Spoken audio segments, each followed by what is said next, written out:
The autumn rain hammered against the windows of the Chicago high-rise, as Marcus Wellington stepped out of his private elevator 3 days earlier than planned.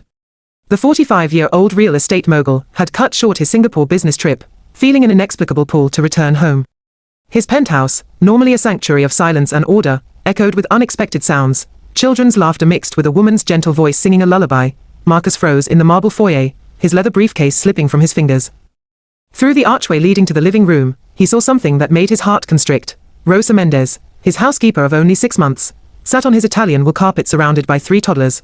Identical girls with dark curls and bright eyes, no more than 2 years old. They were building towers with his architect awards, their tiny hands clutching the crystal trophies he'd spent decades earning.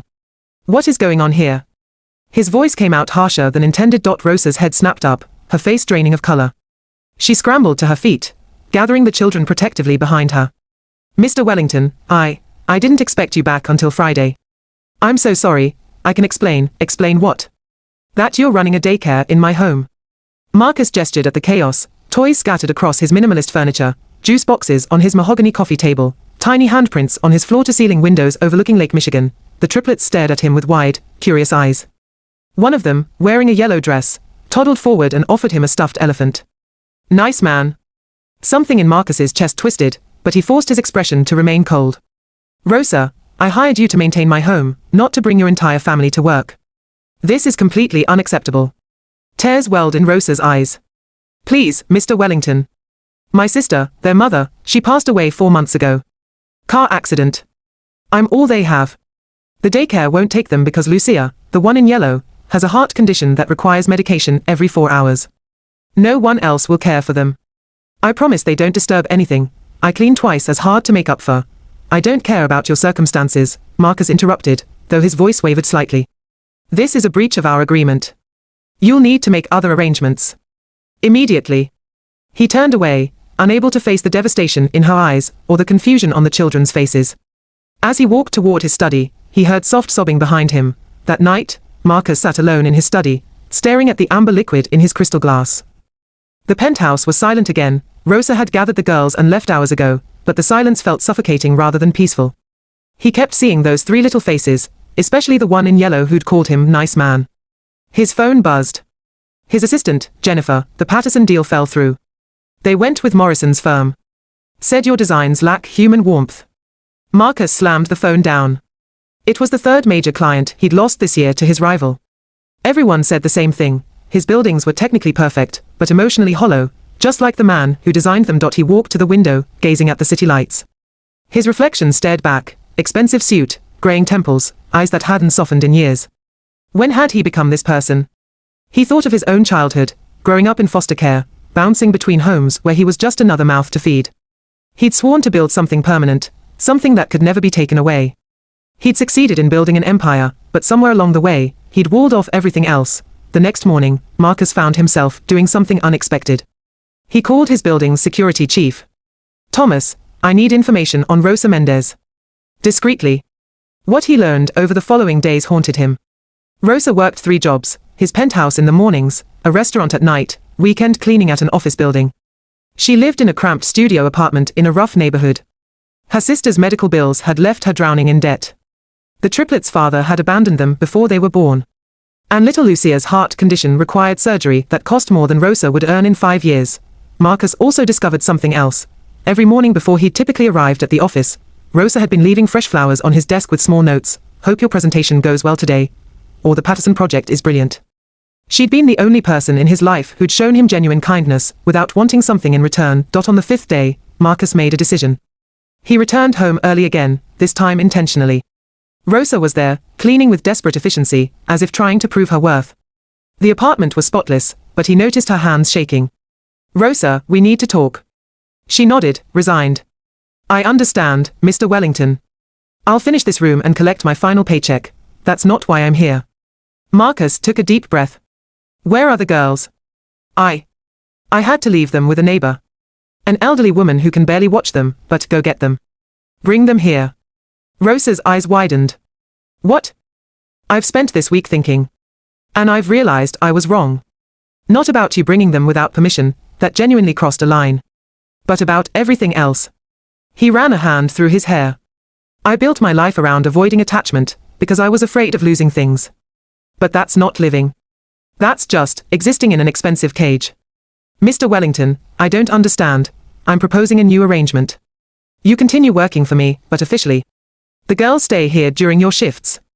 I'll convert the guest wing into a proper space for them, safe, clean, with everything they need. And Lucia.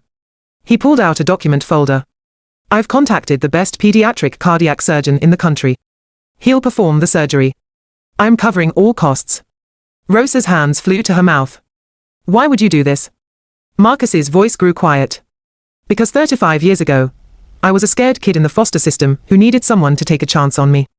My foster mother, the only one who ever cared, she saw past the angry, defensive walls I'd built. She gave me a real home for 3 years before she passed away. She's the reason I became an architect. I wanted to build homes that felt the way she made me feel, safe, wanted, seen. He looked away, embarrassed by the emotion in his voice. I forgot that lesson somewhere along the way. Buildings aren't just structures. They are supposed to shelter life, warmth, love. I've been designing monuments to my own isolation. Maybe having them here will help me remember what really matters. Rosa wiped tears from her face. I don't know what to say. Say you'll accept. And Rosa? No more 3 jobs. I'm doubling your salary. I need a full-time estate manager anyway, and you've proven you can handle far more than I ever could. Over the following months, the penthouse transformed. The guest wing became a wonderland of soft colors and safe play areas. Marcus found himself adjusting his schedule to be home when the girls were there. He taught them to build towers with blocks, real blocks this time, not his awards. He read them bedtime stories. He held Lucia's hand during her pre-surgery appointments. The night before Lucia's operation, Marcus sat with all 3 girls as Rosa prepared their dinner. The one in the yellow dress, Lucia, climbed into his lap and touched his face with her small hand. You are a nice man, she whispered. Thank you for fixing my heart. Marcus felt something crack open in his chest. Sweetheart, I think you're the ones fixing mine. The surgery was successful. Marcus stayed at the hospital for 3 days, refusing to leave until Lucia was out of danger. When she woke up and smiled at him, calling him Uncle Marcus, he realized he'd found something he'd been searching for his entire life. Family. 6 months later, Marcus presented his new designs to a major client, the Children's Hospital. The building featured warm, curved lines instead of harsh angles, plenty of natural light, and spaces designed for comfort and healing rather than just efficiency. The client approved immediately. This is different from your usual work, Wellington, the client said. It has heart. Marcus smiled, thinking of 3 little girls who'd taught him what that meant. I had some excellent consultants. That evening, he came home to chaos, Rosa cooking in the kitchen, the triplets racing through the living room, toys everywhere, laughter echoing off the walls. His pristine penthouse had become a home. Rosa emerged from the kitchen, wiping her hands on her apron. Mr. Wellington, Marcus, he corrected, as he had 100 times. Please. She smiled. Marcus. Dinner's almost ready. The girls want to show you the painting they made at school. He loosened his tie, grinning as 3 little bodies tackled his legs. Lead the way. As he sat at the dinner table surrounded by the family he'd found by accident and kept by choice, Marcus realized something profound. The walls he'd built around his heart had been keeping out the very things that made life worth living. Sometimes the greatest architectural achievement wasn't building something up. It was knowing when to let the walls come down. Years later, when Marcus Wellington retired, the architecture magazines didn't just talk about his buildings. They talked about the foundation he'd established for single parents and foster children, the scholarships he'd funded, and the family he'd built from broken pieces. They wrote about how one unexpected moment, one choice to open his heart instead of closing it, had changed everything, but Marcus knew the real story. It wasn't about him saving anyone. It was about 3 little girls and their aunt who'd saved him, teaching him that the most important structure anyone could build wasn't made of steel and glass. It was made of love, second chances, and the courage to let people in.